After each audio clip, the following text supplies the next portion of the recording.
Hello students, it is a long time glad to be together concerning the course of English language. I do not say it is online, but it is some videos we will do for you. First of all, I want just to explain what kind of books or syllabuses we need during this year. And one headway students book is this one for the students level 1. Be careful to every students have one. It's quite important. This is one. But another book also, we have a workbook. A workbook is together with that one is students book and this one is workbook. Is full of exercises, homeworks for the students to have. Each book, either to be a student book or the workbook, is provided with CD. And I mean, so for the students to watch those videos in order to help you deal with such homeworks if there is any difficulty. Thus, it is not only that, but also we have two short stories or novels.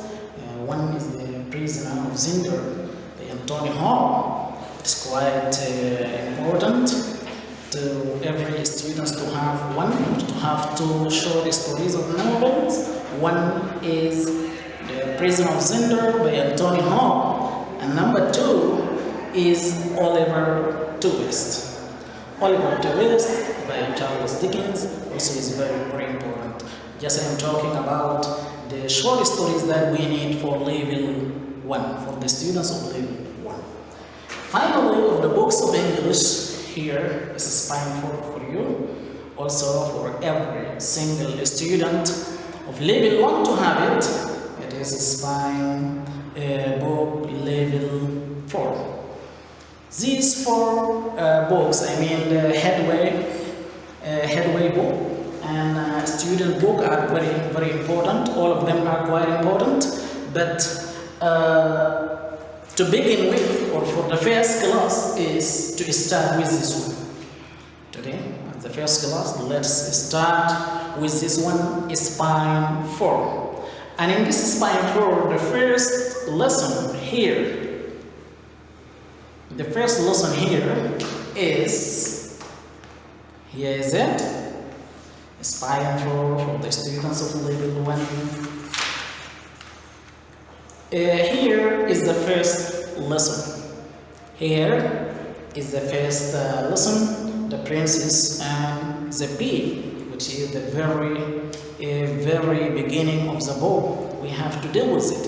It is a short history, and since we say history, it talks about the things happened in the past. And since we said past, later when we complete what is here, then we can go and complete the explanation in the flip chart over there. So here is for you this history. This history is in the past, is divided into 3 basic paragraphs, or even 4. So the first paragraph, here is it. So for every student to go and read this first paragraph, or even I can do the first one for you. Now read this passage to see if any of your predictions were right. So the predictions here, think about it. According to the title, The Princess and the Pea, what this story is going to be about? What is it going to be about? So we have the very general title, The Princess. Everyone knows the meaning of the princess. And princess is the daughter of the king or queen. We call her the princess. But what is the pea? The pea is a little round, something like, I would say, one of the vegetables that we need and we need as a food. It's one of the vegetables. It is like a cowpea or such things, we call it pea. So what about the princess and the pea? think about this question. What this story is going to be about? This story is to tell us how the history of princes and queens. Let's just read the first paragraph and then we can go ahead. If it is clear, once upon a time, once upon a time, there was a prince who wanted to get married. Come on. But he said, my bride must be real princess. And she must be absolutely, please underline the word absolutely. We can talk about it later on, underline the word absolutely. Perfect. There were not many perfect princesses available. So, he left his comfortable palace and traveled everywhere on his horse, looking for a real princess. But there was something wrong with every one of them. One was too stupid, one was too clever, one was too big, and another was too small. One hit him and broke his jaw. The prince went back home very unhappy. So, is your prediction true? First of all, they said, what do you think this story is going to be about? That is the first paragraph of our history, the princes and the pea. But now there is another question is for you. What do you think will happen now? Next, after this one, what will happen next? Read the following paragraph and let's see what will happen. So here, before we start the next paragraph, dear student, be careful that when we were reading paragraph 1, we just say underline the word absolutely. We may need it at the end of this lesson. But before starting paragraph 2, what do you think will happen after this? One night, there was a great storm. Underline the word storm. The student, underline the word storm. With thunder and lightning, and the rain poured down. There was a knock at the palace gate. Gate means a big door. The king took his sword and went to the gate. There was a very attractive, please underline the word attractive. There was a very attractive girl outside. She had the longest hair he had ever seen. She was cold and wet. She said, I am a princess. That's it. So while your guess is true, like we said before we start reading paragraph 2, dear students, we said, what do you think is going to happen? So was your prediction true or not?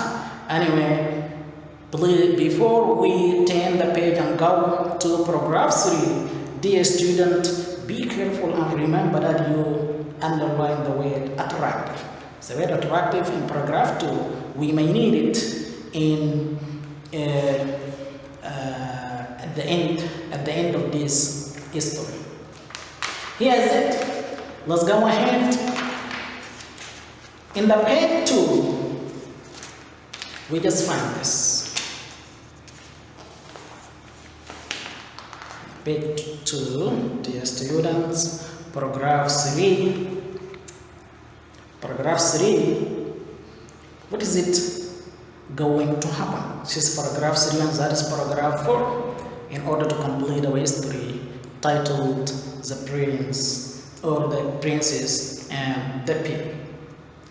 The king took her and gave her some tea and dry clothes. The queen prepared a bed for her. She got 20 mattresses. Please underline the word mattresses. Mattresses are very soft, comfortable things made of cotton that we lay on beds to sleep on. So it is hard to sleep on a bed without a mattress. Get me well? So a mattress is something made of cotton to make it easy and comfortable to lie or to sleep on a bed. So 20 mattresses and 20 pillows. Pillows is something also made of cotton that we put under our head while we are sleeping. But anyway, it's important to underline the word mattresses. We may need it at the end of this history. Okay, and pillows. Then she took a pea. As I told you, a pea, here's it. Something very small like a peanut, you see, and it's one of the vegetables at the end. So she took a pea, is a very little round thing, and put it where? Put it on the bed and laid, it is a past tense of lay, and laid the mattresses and feather pillows on top. The princess had supper, had her supper, and climbed up a ladder into the bed, exhausted, was very tired. So before we go to exercise paragraph 3, make sure that you underline the word mattresses. We may need it at the end of this history. Finally, here is it, paragraph 4. Next morning,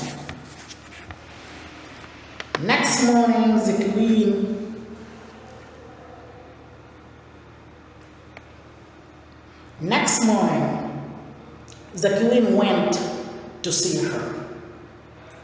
Then she asked, "Did you sleep well, my dear?" She asked. "No," she answered. "No, very badly. There was something very hard in the bed. And now I'm bruised, very tired. All my body is painful." That's the meaning of bruised. But anyway, underline the word bruise itself. Bruise means very tired and painful. That's it. All over. The queen was pleased. The queen was pleased to hear this. She knew this was a real princess, because princesses have very delicate skills. Underline the term delicate. The word delicate, which means sensitive. Delicate, very sensitive, easily broken and hurt. That's it. Not that strong, but anyway, underline it. So princesses have very delicate skins. The prince was glad too, was happy also. Full stop. He married the princess, and they lived happily ever after. They put the pea, that little part of pea, like a cow pea or peanut, one of the vegetables, they put it in the museum. Please underline the word museum. Museum is a place where artificial and old things are kept. So people visit the museum from time to time to see a very old and important things. And everyone came to see it. Everyone came to see it. So this is the first story, the princess and the king, and the P contains four paragraphs, 1, 2, 3. Some words were underlined, and if it is clear, then let's go ahead to make some questions concerning, or even to do the exercise concerning this short history, the princess and the pig. Here you go. Then now take your book in the page 3 and do these exercises. They are very, very easy, and all of them, all the words we need here in these exercises are included in the passage or the topic. So now, the Q1 only to read the topic. B, say whether the following are true or false. So write true or false. That is exercise B, 1, 2, 3 till 10. Do it in your exercise book, please. C, fill in each blank with the right word from the passage. You can choose only right word. They may be the word which were underlined to fill in these gaps. So we have C. So it is the second exercise, 1, 2, 3, 4 till 6. Go back and read the passage carefully and choose the words that we already underlined them and use them to fill in these gaps. That's it. Before we go to the grammatical side concerning this topic, and since it is history, it is well known that it uses the past to talk about. But before that, here is the last exercise for you concerning the past, which is number D. Period, doesn't matter, but use these words to fill in these gaps. These words, use them in order to fill in these gaps. What are the words? Lived, put, gave, was, told, knocked, knew. By the way, knew can be used twice. You can use it twice. Prepared, asked, asked for. Then you have to be careful. It is asked and asked for. Told. The told number 2, we don't need it. Then you can't erase it about and use was instead. So here there is some mistake here. And decided and another was. Use these words properly and carefully to fill in these gaps. These gaps as the short form, or you can say the summary of the history. The history of the princess and the bee. Here is a summary for it. Just use these words to fill in this gap in order to make the very interesting history, and we will continue at the next or the rest of this lesson. Thank you.